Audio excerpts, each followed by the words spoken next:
Among the three letters, I chose the letter of Christopher Columbus.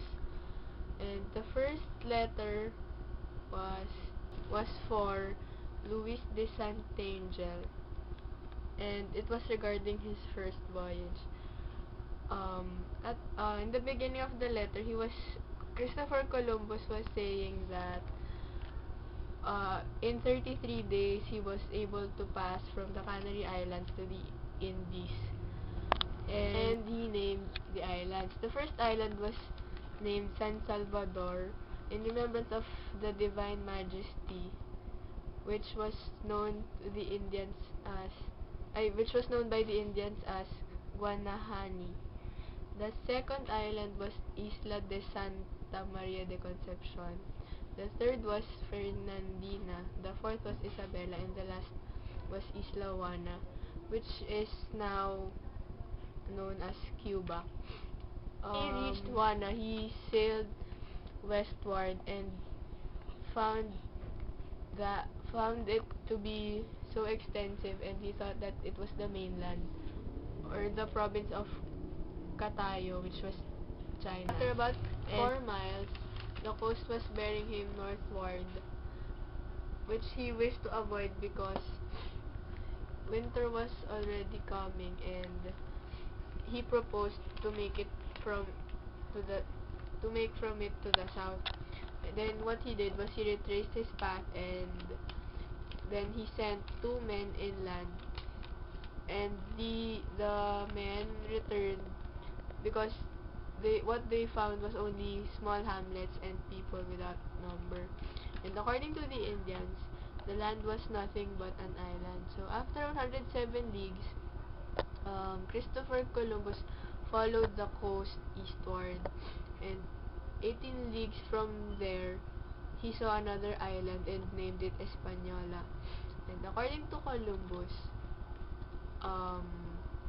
Hispaniola was very fertile to a limitless degree, and he stated it as a marvel because Hispaniola never lose their foliage, and there are nightingales and thousands of types of birds there, and the interior are mines of metals, and population is without number. The second letter of Christopher Columbus was for Ferdinand and Isabella regarding his fourth voyage. And he was saying that Hispaniola, Paria, and the other lands, Paria is the mainland region of what is now Venezuela, and the other lands were in exhausted state, and its weakness are incurable. Then Columbus was saying that the lands which obeys Ferdinand was more extensive and richer than all other Christian lands because Christopher Columbus had placed them under the royal and exalted lordship of Ferdinand, and was on the point of securing a very great revenue. And then what happened was Christopher Columbus was imprisoned, and his two brothers were thrown into a ship, and they were very ill-treated. And what Christopher Columbus was saying that he started his voyage he started his voyage and served Ferdinand when he was 28 years old, and now he was so old that he said that whatever remained to him from those years of his service has been taken away from him. He ended his letter by saying that he did not sail upon this voyage but just to gain honor or wealth, and he was asking Ferdinand that if ever they would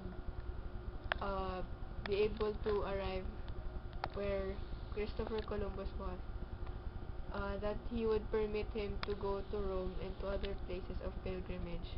And he was like praying to the Holy Trinity to preserve life and high estate and grant the increase of prosperity. The letter was done in the island of Jamaica, in the 7th of July, 1503.